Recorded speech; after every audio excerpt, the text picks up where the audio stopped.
What is going on, guys, and welcome back to another very exciting video. In this video, we are going to be talking about Palantir, and this is a company that I own, and they were just awarded a $250 million contract. So what I want to do in this video is I want to discuss that contract, what it means for Palantir's upcoming earnings announcement, also other contracts that they have coming down the pipeline. We'll take a look at revenue and EPS estimates for this upcoming quarter, and then I'll give my opinion on where this stock is headed over the next 6 to 12 months. So if you enjoyed the video, make sure you drop a like down below, and if you want to see more videos like this one, make sure you hit that sub button. Let's start off by taking a look at Palantir's stock chart. We could see today that the stock moved up almost 6.5% on the back of this news. If we look at the last 5 days, it's up only 3.5%. Over the last month, 1.5%. However, over the last 6 months, Palantir is up over 85%. And it gets even better if we look year to date, because this company is up over 130% from the start of the year. And the reason Palantir is up over 6.5% today has to do with the fact that it was awarded a $250 million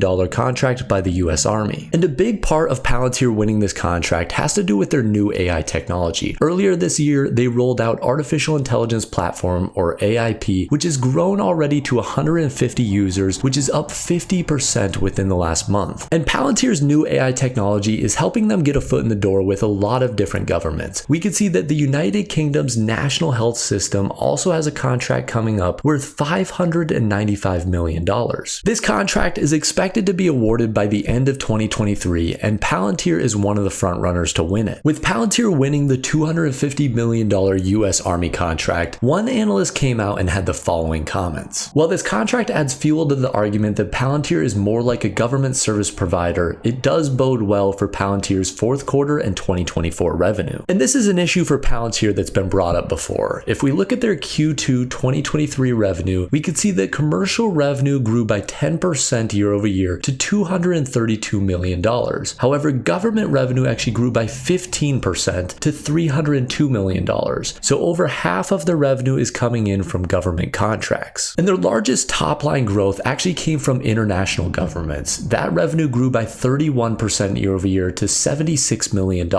However, they are seeing some positive growth numbers in their commercial sector. We can see that US commercial revenue grew 20% year over year to $103 million, and also the US commercial customer count increased by 35% year over year from 119 customers all the way up to 161 customers. The only slight disappointment that investors have had with Palantir has to do with their overall revenue growth. Last quarter, it only grew by 13% year over year. However, in the past, it was growing anywhere from 25 to 30%. Personally, revenue growth is what I'm going to be paying the most attention to in their Q3 earnings, which are not expected to be released until November 6th. And right now, analysts are projecting more revenue growth in Q3 than what we saw in Q2. They have an average revenue estimate of $555 million, which is up from $470 million from the previous year. This equates to around an 18% growth year over year. In terms of EPS for the third quarter, analysts are expecting positive 6 cents. This is up from positive 1 cent a year ago. Personally, when I look at Palantir and I see that they are growing their government revenue, I don't think that's a bad thing. I think overall, having a very stable government revenue base is going to be a good thing for Palantir in the long run, and this allows for them to gain more momentum with commercial customers as well. We've seen a very weak economy over the last 6 to 8 months, and that has really prevented, I think, a lot of commercial customers from being attracted to new softwares like what Palantir is offering. However, as we start getting out of this, which I think we will in the next 1 to 2 years, I think we'll start seeing more US customers and commercial customers coming to companies like Palantir and acquiring their AI technology and using it within their business. And that will lead to a lot of growth for their revenue numbers as well as their EPS numbers. But keep in mind, do not buy a company just because some random guy on YouTube talked about it. Make sure you are doing your own research and looking into companies that meet your risk tolerance as well as your time horizon. So with all of that said, I hope you enjoyed the video. If you did, make sure you drop a like down below. And if you want to see more videos like this one, make sure you hit that sub button. And as always, guys, have a wonderful rest of your day.